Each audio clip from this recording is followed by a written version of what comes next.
पैसे की कोई कमी नहीं है मेरे पास।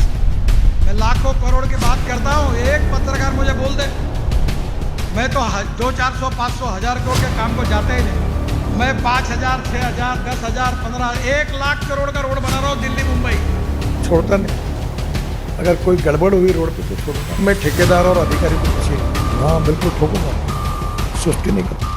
कोई गड़बड़ हुई तो छोड़ूंगा नहीं। अब मैं ठेकेदारों और अधिकारियों के पीछे लग गया हूँ, उनको छोड़ूंगा नहीं, ठोक दूंगा। यह कहना है केंद्रीय सड़क एवं परिवहन मंत्री नितिन गडकरी जी का। नमस्कार, मैं चांदनी पाठक आज की स्पेशल रिपोर्ट में आप सभी का स्वागत करती हूं।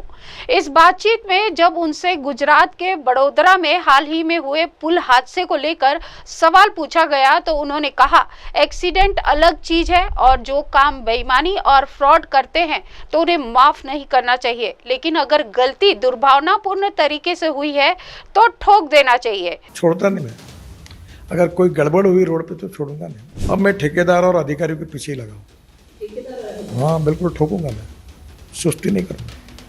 If the mistakes are bona fide उसको माफ करना चाहिए, पर if the mistakes are mala fide उसको ठोकना चाहिए।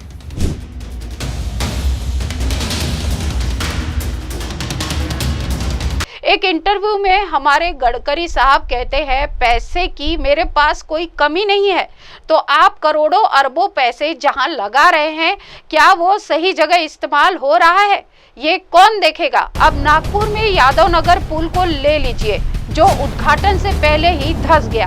क्या हादसा होने का इंतजार किया जा रहा था?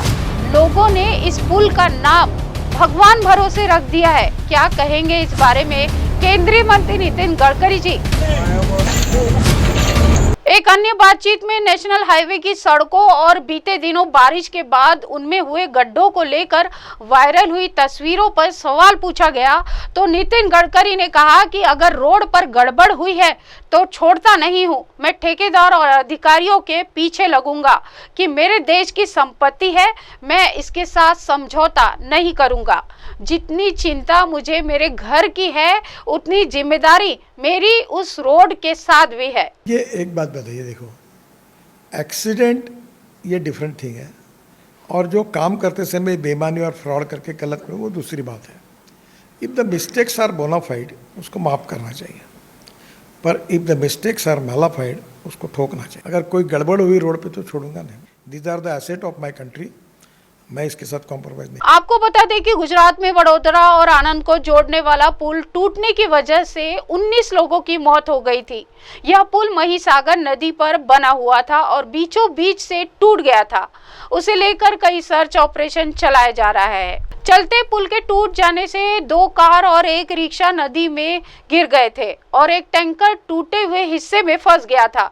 लेकिन इस हादसे से नेशनल तमाम सड़कों को लेकर लोगों ने सवाल उठाए हैं। इस पुलिया का नाम रखा है भगवान भरोसे पुलिया, भगवान भरोसे ब्रिज है ये, क्योंकि ऐसा हुआ ना कि आप मैं थोड़ा सा पीछे बताइए आप, ये एक्चुअल जगह थी जहाँ पर ये गड्ढा हुआ था, ठीक है। उसके बाद मैडम जहाँ खड़ी है, ये जो जगह है ये एक्चुअल गड्ढा हुआ था और आप पीछे देख लीजिए थूक पॉलिश चालू है। इसको वो वर्ड यूज नहीं करना चाहिए, बट ढहते राजमार्गों, टूटते फ्लाईओवरों और खतरनाक सड़क स्थितियों की खबरों से पूरे भारत में व्यापक जन आक्रोश भड़क उठा है, जिसके बाद केंद्रीय सड़क परिवहन मंत्री नितिन गडकरी ने प्रतिक्रिया व्यक्त करते हुए कहा है कि ये घटनाएं उनके विभाग से संबंधित है तो वे ठेकेदारों को बख्शेंगे नहीं। पिछले कुछ दिनों में कई हाई प्रोफाइल बुनियादी ढांचे की विफलताओं की खबरों के बाद बढ़ती आलोचना के बीच उनकी यह टिप्पणी सामने आई थी।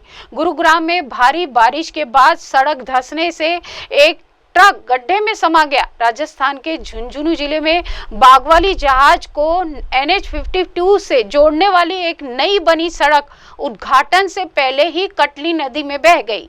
मुंबई में 4 जुलाई को उद्घाटन किए गए 250 करोड़ के कटाई नीलजे फ्लाईओवर का उपहास तब हुआ जब कुछ ही दिनों बाद बाइक सवार ढीली बजरी पर फिसल गया और उसमें गड्ढे हो गए। उड़ीसा के संबलपुर जिले में 60 करोड़ रुपए की लागत से बना एक फ्लाईओवर खुलने के 2 महीने पहले ही कम समय में ढह गया। इसके अलावा गुजरात में अमृतसर जामनगर आर्थिक गलियारे पर भी कई जगहों पर 2.7 किलोमीटर से ज्यादा हिस्से में फुटपाथ टूटने की खबरें सामने आई। 25 जून को एक तत्काल बैठक के बाद NHAI के वरिष्ठ अधिकारियों, IIT के प्रोफेसरों और स्वतंत्र इंजीनियरों सहित एक विशेषज्ञ तथ्य खोजी दल ने घटनास्थल का निरीक्षण किया था।